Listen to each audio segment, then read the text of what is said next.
हो, कितनी भी कथाओं में जा रहा हो, पर विषय जब उसके हृदय में होता है तो वो बिल्कुल विवेक शून्य हो जाता है।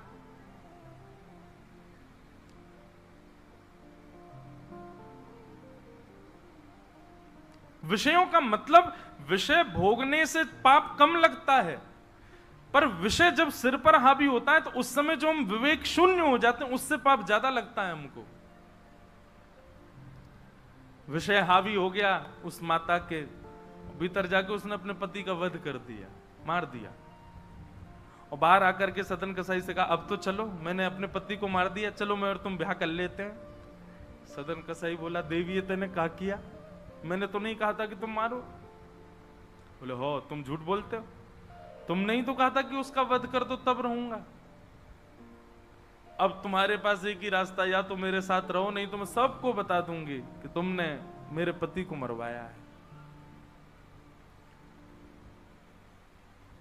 पर जिनके हृदय में श्री ठाकुर जी विराजमान है उनको अन्य किसी के लोभ की इच्छा नहीं होती।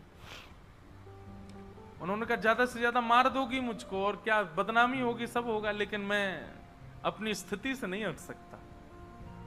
और उन्होंने अस्वीकार किया, और हुआ वही, उसने हल्ला मचा करके सबको इकट्ठा कर दिया, मेरे पति को इसने मरवा दिया और ये आदि आदि सब कर दिया। सदन कसाई को बंदी बना करके राजा के सामने प्रकट कर दिया। सब लोग आ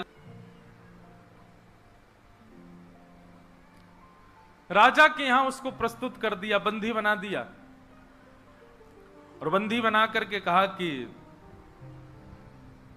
आप स्वीकार करते हैं कि आपने ये अपराध किया है इनके पति को मारने का। सदन कसाई कुछ नहीं बोला।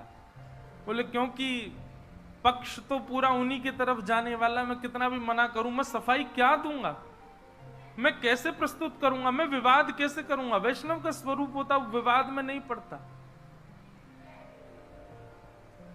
वो चुपचाप खड़े रहे, बस मुस्कुराते रहे। बोले अब सत्य तो ठाकुर जी जानते हैं, मैं अब आपको कैसे बताऊं कि मैंने नहीं किया। मैं कहूं कि मैंने नहीं किया तो मेरे पास कोई प्रमाण नहीं है ना देने का कि मैंने नहीं किया।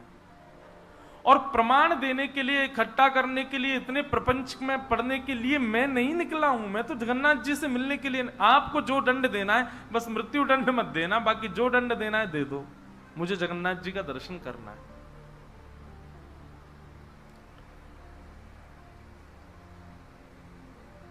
राजा ने सदन कसाई की बात तो मानी कि मृत्युदंड तो नहीं दिया, पर कहा कि जिन हाथों से तुमने उस व्यक्ति का वध किया उन हाथों को हम काट देंगे।